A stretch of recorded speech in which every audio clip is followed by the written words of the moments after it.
So sir, sa ngayon ano po, ito ang laman ng balita, mukha daw pong lalagdaan na at meron ngang petsang ibinibigay ngayon pong Agosto. What is your gentle, if I may use the word gentle, reminder sa ating presidente? Baka nakikinig ngayon si Ma'am Attorney Claire Castro o sino man pong taga Malacanang. Go ahead po, Attorney.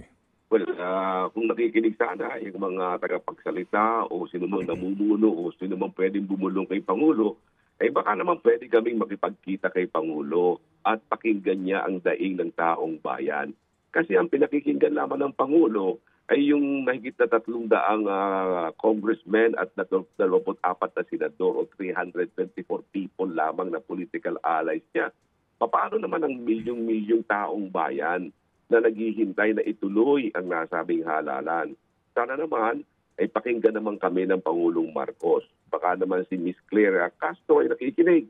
Ay sana naman bigyan niyo kami ng pagkakataon. Ako mismo nakikiusap na baka pwedeng magkaroon kami ng audience kay Pangulong Marcos at ipaliliwanag lamang namin, Mr. President, bakit ba hindi niyo ito pag-aralang mabuti? Huwag po ninyong pipirmahan kasi malaking pag-abandon sa karapatan ng taong bayan, sa aming karapatang makaboto kapag pinirmahan nyo yan.